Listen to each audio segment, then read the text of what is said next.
2023லேருந்து எடுக்கப்பட்ட ஒரு இங்கிலீஷ் மூவியான how to have a sex அப்படிங்கிற திரைப்படம் எப்படி இருக்குது அப்படிங்கிறது தான் இந்த வீட்டில் பார்க்க போகிறோம். இப்போ இந்த திரைப்படம் தமிழ் டப்பிங்கோட இருக்குது. இந்த படத்தோட கதை என்ன அப்படின்னா, ஒரு 3 பொண்ணுங்க. இவங்க 3 பேருமே ஒரு பிரிட்டிஷ் நாட்டை சேர்ந்த ஒரு டீனேஜ் பொண்ணுங்க. இவங்களுக்கு இந்த சம்மரை ஒரு செம்ம என்ஜாய் பண்ணணும் அப்படிங்கிற ஆசை. இதுக்காக பார்த்திங்கன்னா ஒரு பெரிய ஒரு பார்ட்டி நடக்கக்கூடிய ஒரு பிளேஸ்க்கு அங்கே ட்ரிங்கிங்கு, கிளப்பிங்கு, முக்கியமாக பார்த்திங்கன்னா இந்த சம்மர் முடியங்குள்ள அவங்களுக்கு ஒரு மேட்ரு பண்ணும். இதுக்காக வந்திருக்கக்கூடிய இந்த 3 டீனேஜோட லைஃப் இந்த சம்மரில் எப்படி அமைய போகுது அப்படிங்கிறதா இந்த படத்தோட மொத்த கதையுமே.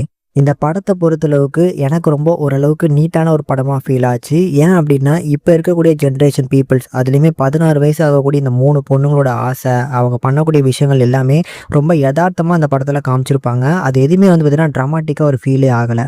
முக்கியமாக இந்த படத்தில் அந்த தாரா அப்படிங்கிற பெண்ணை சுற்றி நடக்கக்கூடிய போர்ஷன்ஸ் எல்லாமே ரொம்ப எஃபெக்டிவாக இருந்துச்சு. அவங்களோட பர்ஃபார்மன்ஸ் ரொம்ப சூப்பராகவே இருந்துச்சு. மற்ற கதாபாத்திரங்களுமே நீட்டான ஒரு பர்ஃபார்மன்ஸ் பண்ணி கொடுத்துருக்காங்க.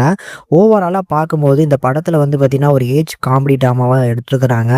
அடல்ட் கண்டென்ட்டை பொறுத்தளவுக்கு இருக்குது, ஆனால் ரொம்ப பெருசாக இல்லை. நம்ம பார்த்திங்கன்னா இந்த படத்தோட டைட்டிலுக்கெலாம் பார்க்கும்போது பெருசாக ஹெவியாக காட்ட போகிறாங்களோன்னு நினச்சேன். அந்தளவுக்கு இல்லை, ஆனால் கண்டிப்பாக தனியாக உட்காந்து பார்த்து என்ஜாய் பண்ணுங்கள். தமிழ் டப்பிங் நல்லா இருக்குது. படத்தோட டூரேஷன் வைஸுமே ஒரு 1.5 மணி நேரத்துக்குள்ளே முடியுது அப்படிங்கிறதுனால ஒரு ஒன் டைம் கண்டிப்பாக ட்ரை பண்ணலாங்க. முடிஞ்சால் ட்ரை பண்ணி பாருங்கள்.